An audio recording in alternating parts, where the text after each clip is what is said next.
Hello guys, and welcome to another unboxing video. It's kind of like short notice I guess, but this is the new Huawei 7 or Mate 7. It's a bit confusing really, because you can faintly see the 7 over here, and here are my fabulous orange scissors, and we're going to unbox this. And I believe this is just released here in Australia, and this was bought from the local Vodafone store. So this values at around, I think around 500 Australian dollars, and at Vodafone you only get one colour as usual. But meanwhile, probably at other carriers, but I'm not sure about the other ones. This is kind of like an Asian phone, you could say.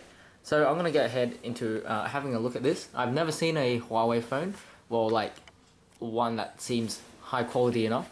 And before I begin further, or go further, I would like to apologize for any background noise, as in this household is actually quite uncontrolled. Anyway, so browsing this box, it kind of reminds me of like a, well, I have to say it, an iPhone 3GS box, like that black one, and it just stood out at the front, which is kind of pretty nice what they're doing. Some silver shiny text and our lovely Huawei logo.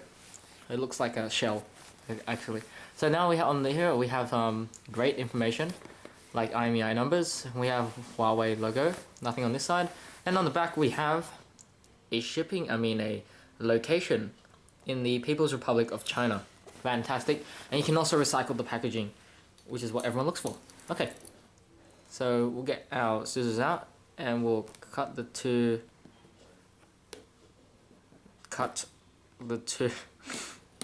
seals.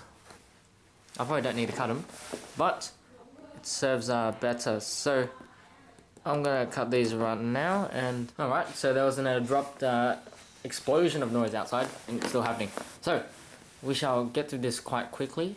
So this is kind of interesting to me as well, and I didn't actually cut the seal. Alright, so I was going to say this is actually quite interesting for me as well, that I've never actually seen or watched anything like this. So this is a learning experience for me as well. So opening the box, we have the beautiful, I believe this is a 6-inch phone, so quite big already. We can see lovely span. I mean, if I grab a phone for comparison, yeah, voila, the LG G3, not bad. It has I think it's a 5-inch screen. Even I'm not too sure anymore, I lost track. But here, we shall indulge in the packaging. So we have a little flappy flap that lifts our phone out. It's not heavy, I don't know, this is a little bit lighter, mainly because it's plastic. I'm sure this actually has a nice metal solid build. So it's heavy in the hand, but not a bad heavy, like quality heavy, if that makes any sense. And here we have this nice foam tray. So we can lift that out immediately, and inside we have our documents with another flap down here that we can have a look at. That includes our nano, it looks like nano SIM ejection tool. And we can open this up and let's see what flies out. We have our Easy Mart disposable thing, you know, where you recycle your phones. We can get that out of the way. We have our quick start guide, which nobody ever reads, and warranty. That's right. And we don't need that either. So I'm going to put that back in our little thing, and I don't know where that is. I may have missed it or misplaced it. Nope. No, that's really strange. Can't really see anything inside.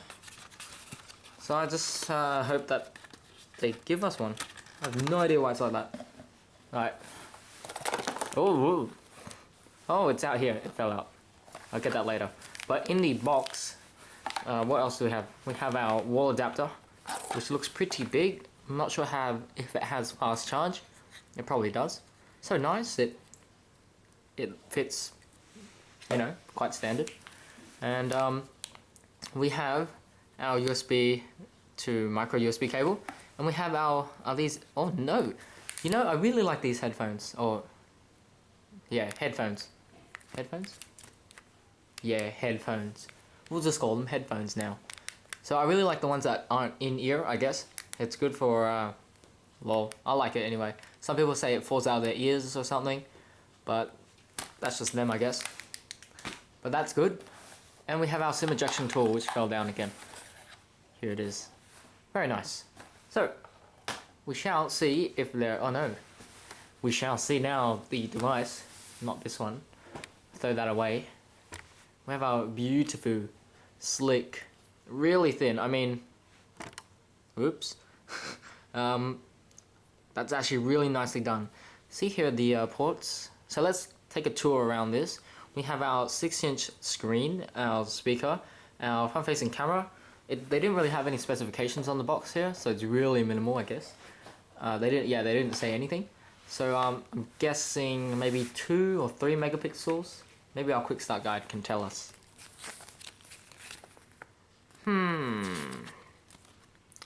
Not really. And there's also a status indicator, so I'm guessing that's like a notification light. And we have our IR sensor, proximity, ambient light, all that. And we have Huawei. Now moving over to the left side, we have pretty nicely and very flush. I think one is the SIM card. Oh, it tells you on the back. So the top one is the SIM card, this one. And then the second one down is for the SD card, which is good. We all like that. And funny thing is, alright, so that's it for this side. And on the back we have our microphone, and we have a micro USB slot. It looks like it's to the left. I don't know about that, but it's not center, I guess. We have our power button, which has a nice kind of engraved, I don't know what you call it, but it's kind of like textured, patterned, something like that, textured. We'll just go with that. And we have a smooth volume up and down. So we have basically the power and the volume on top. And then moving on to the back here, which is our lovely focus. So we have our backfiring speaker down here, more logos, European safety or whatever it is, like little things. We have our IMEI number again, so many of these, and tips. So that is forcibly restarting your phone. So again, that's power, volume, right? We got that. Down, I don't know, this is a fingerprint scanner apparently. Even I don't know. We'll have a look when it turns on. And also we have our camera and just one LED flash, not dual tone. And NFC is in the camera center. So like there presumably. So now we shall turn this thing on to see if it has any battery inside. Oh, it vibrated.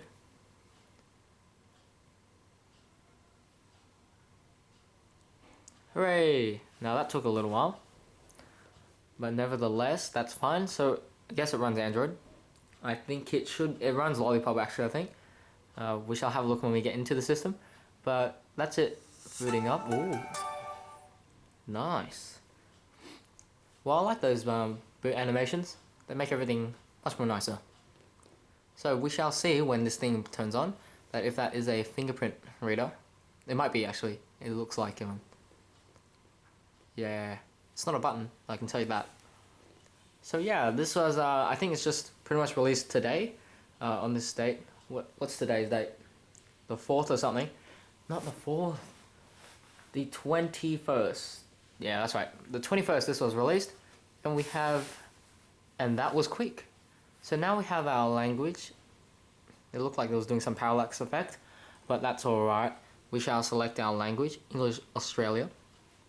We shall select our Wi-Fi. So CHT Wi-Fi Auto. I don't know what that means.